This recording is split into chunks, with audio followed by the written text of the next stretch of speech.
Okay, what's going on, guys? Welcome back to the video. Today's video we're here for Chitose is in the Ramune bottle, or Chitamune episode 9. I am guessing this is gonna wrap up our girl Nanase's arc here, but who knows, man. This has been a very long, extended arc with a ton of good moments. The last 2 episodes were incredibly good. We basically wrapped up the episode at her breaking point, where she is just completely ready to break down entirely. And I talked about it in the Discord after, and I put some of the extra discussion in the end of episode discussion about how what Chitose is doing, I don't think is actually helping her, like, at all. Trying to, instead of just letting her break down and, like, you know, let the persona come down for a minute and treat this situation as seriously as it is. Obviously, they're treating it seriously, but they're keeping up these personas and everything because he believes she is like him and she wants to do that, and so he's doing everything he can to bring her smile back, to keep her persona up, to not let it drop and all the above. And we talked about how that could actually be, in general, making the situation worse, which is very interesting if, you know, Chitose's ideology and the way he is actually not helping the situation and things like that. But yeah, we're gonna see where we go. She asked to come spend the night at his apartment, so we'll see where that goes in this episode as things continue to escalate. These students from Yan High, I think that was the school name, are getting more aggressive in their attempts to take her, which is insane. And what else? We still got the stalker issue because I don't think the stalker is anyone from Yan High. We crossed Nazuna off the list. We know it's not her. She's not involved at all. We crossed her off the list, where Yuzuki kind of lashed out because she thought she was involved and, you know, let that perfect persona slip because she's so stressed out about everything that she just lashed out at her, thinking that she was involved because some coincidences added up and things like that. We've got the kid who is supposedly interested in Yuzuki, who's been talking to Chitose. Feels like a red herring, but you never know whether he's involved or not. I guess we'll find out. A lot of things going on. We will see where we pick up in this episode. We had the festival date, because I did 2 episodes in one video last time, and there was the festival date as well, which is really good, where they kind of, both their personas dropped, and they were just like a regular guy and girl on a festival date for a little while, where, you know, Chitose was saying, like, after all this, well, we can let loose for a moment. After all this, we'll go back to normal, and that has not really objectively happened. And then, you know, you had the thing where he was like texting her, like, do you want to be with me or something like that, after she said, I love you, Chitose, Saku Chitose, you know, when they were, like, she was saying it to her fish. And then, you know, her being like, any moment but now, I would say yes. And anyway, the last 2 episodes were so good. Let's see where we're gonna go in this one. Enough yapping from me. Let's get into it. Per usual, feel free to check out the Patreon and Discord. Links are in the description below. As far as the Discord goes, talk about current and past anime, current manga, past manga, and have non-anime conversations as well. And as far as the Patreon goes, you get exclusives and uncuts on my reactions. So feel free to check out either of those of your own will.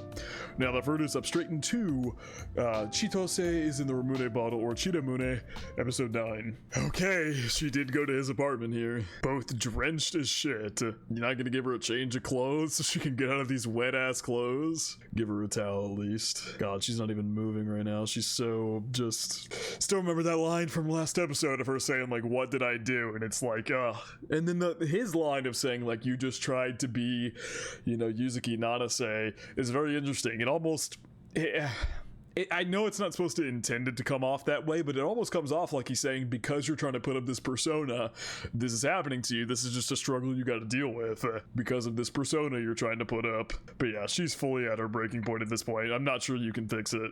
I'm not sure just trying to get her to, you know, lift her spirits and just put on a brave face again. I don't think that's gonna work this time, all things considered.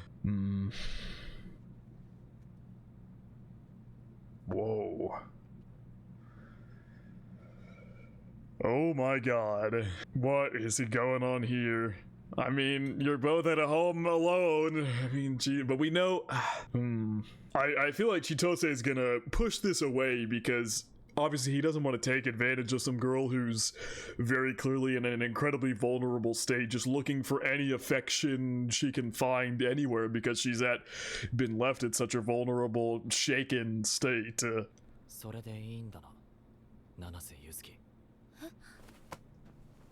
Whoa! Jesus Christ. Okay, I mean, this feels like he's trying to snap her the hell out of it. Whoa, this got fucking intense. Jesus. And she can't even push him off. Jesus Christ. I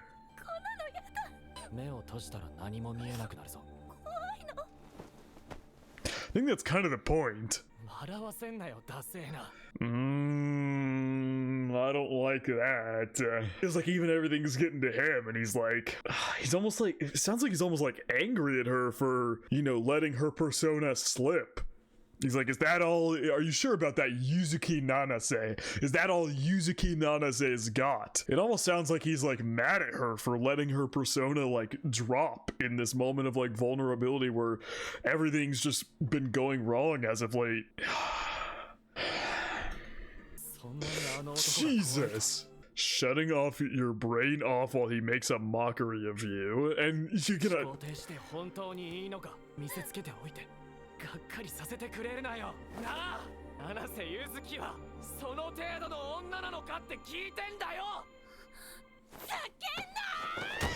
Oh!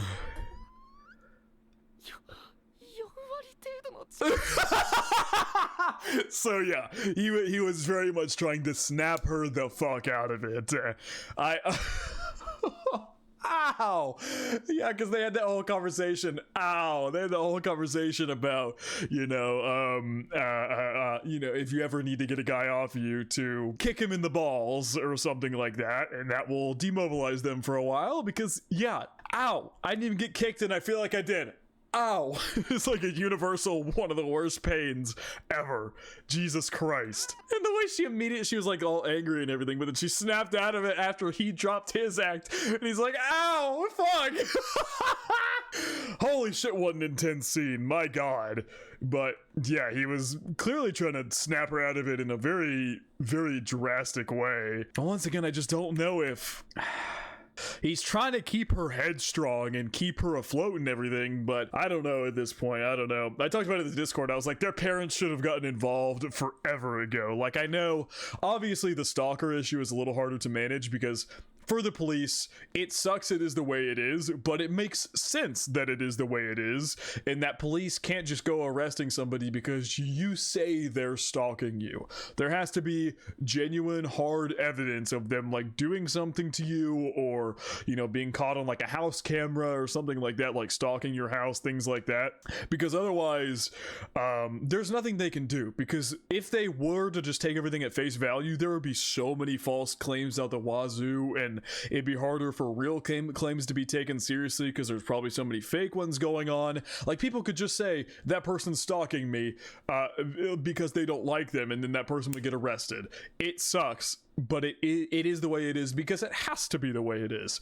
However, the stalking issue is one thing. We probably can't handle that at the moment because we have no evidence on who it is and all the above. The Yanhai boys, they literally threatened to kidnap and rape her. That should have been taken to her parents, and the police should have been involved in that situation immediately. I know that's a part of what's making me be like, this whole thing about keeping up their personalities, their personas is not a good thing because it's barring them from breaking down and going and talking to the authorities they need to speak to. They're being too stubborn about it. That's part of the reason I think this is not a good thing. But I don't know. We'll see the direction this is taking it. I hope they can spin a positive spin on it, because to me, them keeping up their personas is just they're putting band-aids on. I think I made a metaphor or something like that. Like, it's a stool that's like barely standing and wobbly and broken, and they just keep putting like pieces of tape on this already very weathered stool to keep Yuzuki Nanase afloat, and Chitose himself is struggling as well. He's getting angry and everything like that, and he's having to uphold his own persona and everything like that. Like, I don't know, I just don't think it's... Here it makes sense. He's snapping her out of it because she was about to do something that she would most definitely regret, you know, trying to make a move on him in this very vulnerable state and all the above. Snapping her out of this was the correct thing to do, but they just keep trying to, keep their spirits up when the situation continues getting more and more worse and desperate and all the above. And I know Nanase is the one who was like, I don't want to talk to my parents yet, but we are way past that point. These guys are threatening to kidnap and rape you. You need to talk to the authorities about that. The stalker issue is one thing. Once we get more evidence about that, we can handle it, but the Yan boys should be behind bars. Ow. That's so real. Dude, oh my god, the drawing quality of this show is insanely high. Holy shit. It's never not gonna amaze me, the drawing quality of the show. Look at this frame. Like, holy fuck, the drawing quality is so good.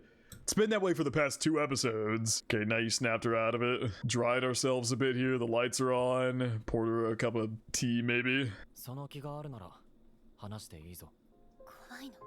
I mean, who isn't? Oh, shit. Couldn't tell if it was physical. That's true. Oh my god, she did weirdly flinch when he went in to bop her head. Oh my god. I think I even commented on that being weird. I'm glad they showed that flash because I would have forgotten that because that was so long ago at this point, because that was in like episode 4 or whatever it was, or episode 5 maybe, before they took that month-long break. Yeah, and she hides behind him every single time.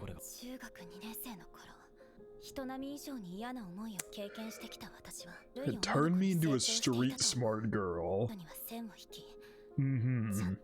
Wasn't worth getting worked up over. Oh. Why, dude? This guy fucking sucks so much. So this is where that picture comes from?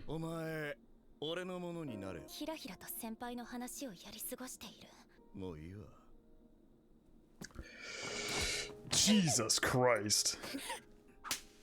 Oh my god. Yeah, this dude should be in fucking jail.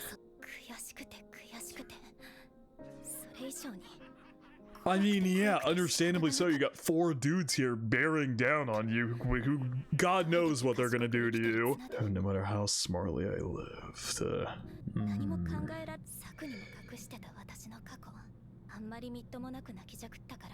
You just took that one photo and let me go. Yeah, clearly not. Aww. Thank you for telling me that confidential, very sensitive information. That's very clearly tough for you to talk about.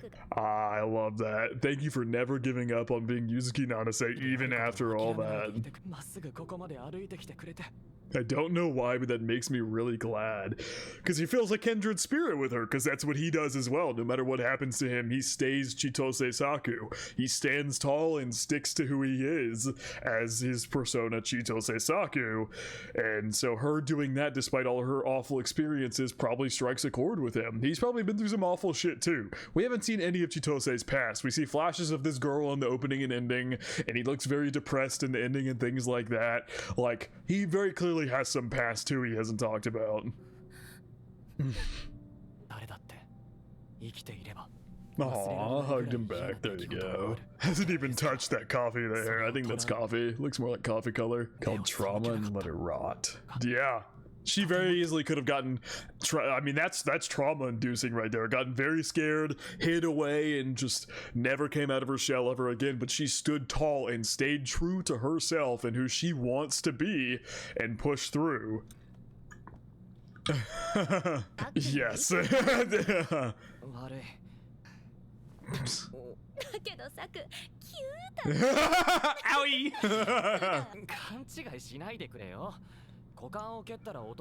Dude, you can get rid of all guys the kick to the nuts. It could. Never turn my brain off, right? Always be thinking how to handle a situation. Because yeah, if you do that to a guy, it could enrage them even more if you're already in a precarious situation. Yep. He had 3 guys bearing down on him at that festival and he just screamed out for the cops. Just gotta use your brain. Because even Chitose himself was saying, like, in his head, he was like, oh, I'm done with this. I just need to throw my punch and beat this guy or something like that. I don't remember the exact line, but it was something like that. He was telling himself in his head, and it's good he didn't do that because that would have scared her. Like, you know, going around him beating up these guys and everything like that. But then again, it's also the kind of thing where, you know, he literally just pinned her down and was unbuttoning her shirt and everything, and she still snapped back and was okay. But I guess it's because she knew he was doing that to snap her out of it, and that situation would have been him genuinely pissed off, actually trying to fight. So maybe there would have been a difference there, but you never know. Take over your heart and mind too.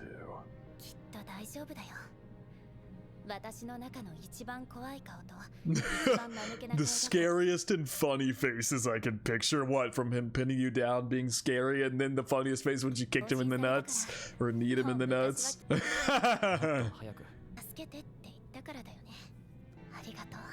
Aww.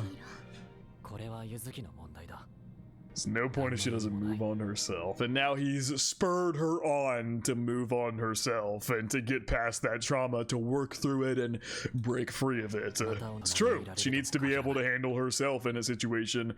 Of course, she shouldn't have to be subjected to that. Nobody should ever have to be subjected to something like that, but she is now better equipped than she ever was before to handle a situation like that, if it were to arise. And now it becomes our problem. Whoa! Yeah! That's crazy! That is a crazy line! That's crazy. Oh, she's showering as Chitose cooks. Oh my god!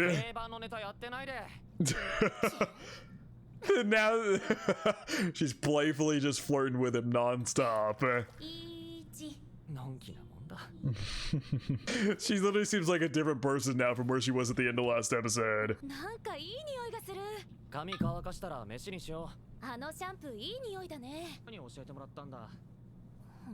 Oh god, she doesn't like you talking about another girl here. Yep, it's just constantly mentioning other girls here. Oh, Jesus. Whoa! That is crazy. As much as I hate to admit.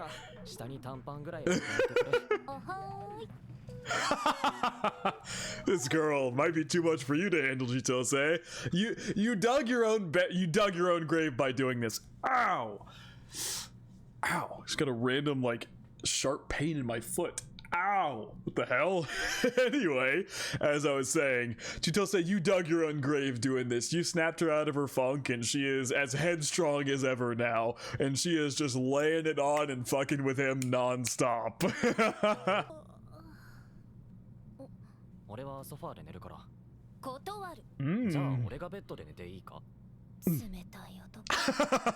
What, does she want both of you to sleep on the bed? No way. Yeah! Yeah! What is this sleeping arrangement? She made him move the couch into the room and sleep next to her. But not on the bed, he's on the couch. You know, I never really questioned why Chitose lives alone. I didn't even think to question that. Maybe I did, but I didn't think to like question why the hell he lives here by himself. My foot, goddamn. Ow, what the hell happened? I was literally just standing still and I got a sharp pain on the bottom of my foot.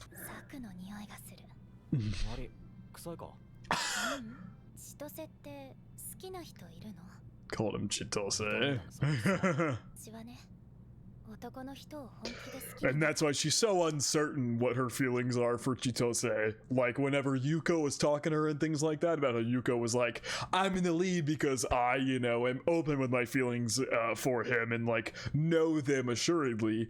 And for Yuzuki here, she does like him, but she just doesn't really know what exactly that feels like, and that's why she was so confused with her feelings for him. Like they went on the festival date, and then when talking with Yuko, she really didn't know how to respond or exactly what to say, things like that. They like the Yuzuki Nanase packaging more than me.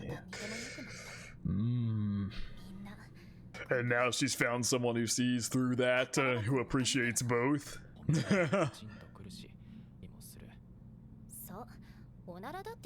That's crazy. Yup, here we go. He's talking about the girl from his past. Ooh, we actually gonna see a flashback of her? Oh shit. It's the very image of summer.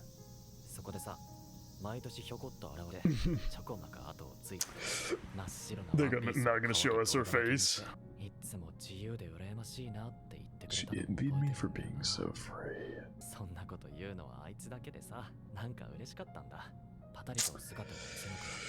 I see. Puppy first love started and ended. She was the only illusion to never disillusion you. Because, I mean, we know Chitose's whole, like, ideology on love is very strenuous and difficult and things like that. I won't dive too deep into it, but, you know, his whole monologue, which is still one of my favorite moments of the show because it's such a good insight into Chitose as a character.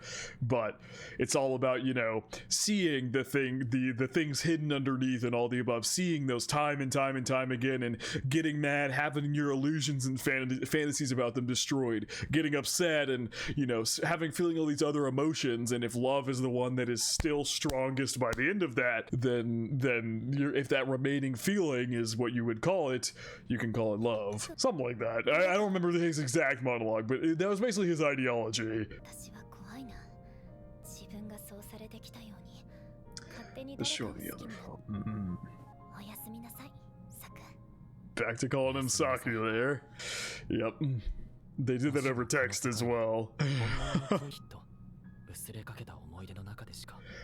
I feel like it can only be found in faded rose-tinted memories. Oh, that's really interesting. You gonna be awake already? Yep, she's already up. Oh, she went home.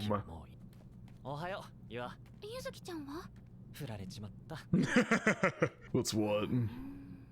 Uh-oh. Wait. Thanks for the sleeping face? What? Wait, so what, she was what? I guess because she woke up and he was still asleep. Oh god. What the hell? That's crazy. They are at a pretty famous prep school here, are they not? I mean, she has to be pretty smart to be here. Is Yuzuki gonna recruit Nazuna to get her friend at Yanhai to get the boys to stop coming after her? Is that maybe what the approach is gonna be here?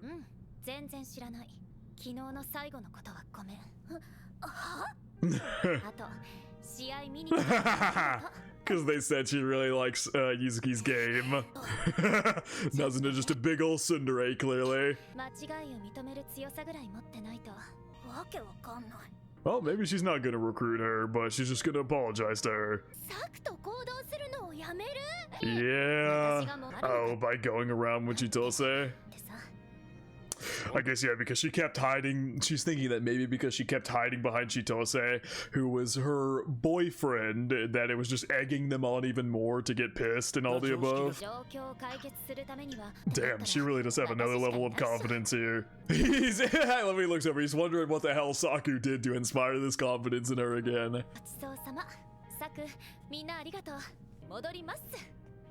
Alright.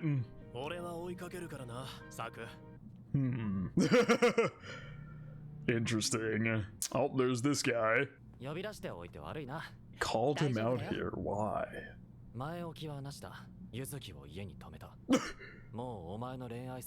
I can't give you any more advice with her. Damn! Oh no, not on the white shoes! Seal the deal or anything? Yeah, what? Is he trying to... Is Chitose trying to see if this guy's the stalker? If he, like, confirms that their relationship is not fake and he's going even further and further with her, you know, he's being very vague about it, clearly on purpose, and he's like, I can't give you any more advice or anything like that. Is he trying to see if he'll up the stalker shit or something, and they can catch him? That's crazy.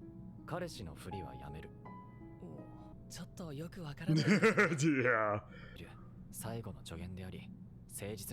It's in his character and gave him details. Oh, okay. So never mind. I thought he was maybe trying to draw out, like, I don't know, but that's not what he was trying to do here. After all that happened between them, he's like starting to think like, nah, she's definitely in love with you, bro. It's true. We still haven't solved the stalker issue though, which is bothering me. She might be able to go and stop the Yanhai guys, but the stalker thing is still very much happening.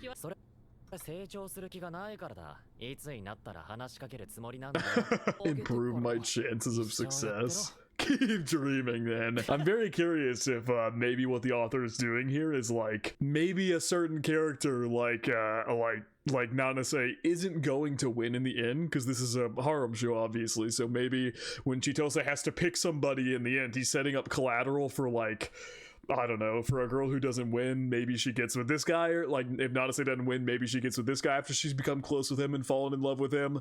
I feel bad because that kind of means you're setting him up to be the rebound, but at the same time, maybe they develop a genuine bond and it's not even that she's in love with Chitose anymore and she's just picking him because she lost. She genuinely falls in love with him or something. I don't know. Just tossing out the option that that might be what the author is possibly setting up there by having this guy involved.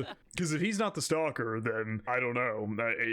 I don't know what other... I don't know why else he would have been introduced to the story, if that makes any sense. Oh shit. Is it her arc next? Gonna wrap? Because she comes after Yuzuki in the opening, so might be her arc next. And this is the girl out of any of them, if he were to have an interest in. She seems the one, like the one he would be closest with. Walking in silence here. So is that what her arc is going to surround? Are we just going to move on to her arc without addressing the stalker thing? Or is it just supposed to be like it was the Yanhai boys doing it all along, which there's no shot? Thought about leaving this small town. Yeah, never even occurs to the other half. I am having trouble. That always comes to mind when I think of not Fukui. I mean, yeah.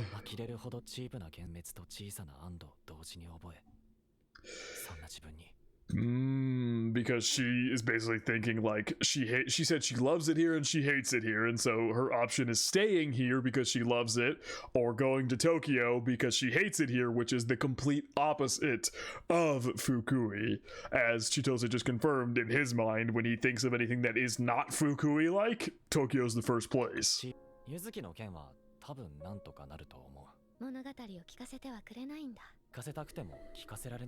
Whoa. Yeah, that's very sad sounding.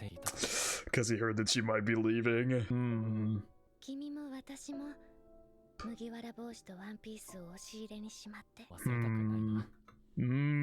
That's interesting. So you and I are gonna grow up. We'll stow our straw hats and dresses away in the closet. Straw hats and dresses. You know what the girl was wearing in the flashback? A straw hat and a dress. Interesting. And take out a prim and proper suit instead. Like implying they both go to Tokyo and something like that and leave the countryside. And Chitose saying he never wants to forget his country past here, his childhood and whatever it may be.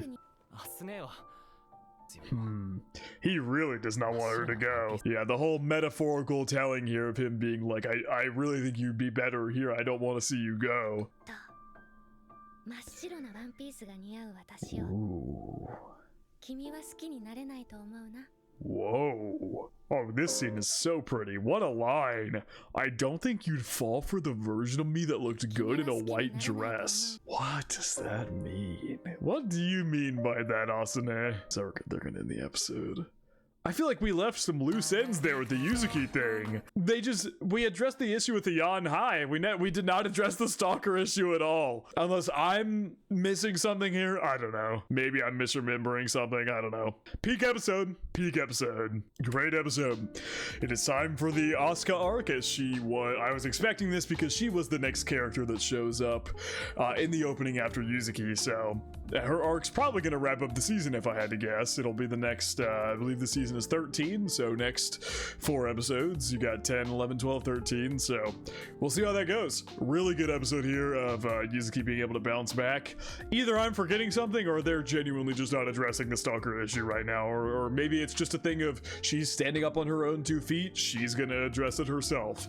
I don't know. We will see where we go from here, but I love their banter, Yuzuki and Saku, and yeah, very good episode. The beginning was very intense, but it became clear what he was trying to do and all the above, and so yeah, we'll see where we go from here. But I think he's gonna wrap it up from reaction to Chitose episode 9.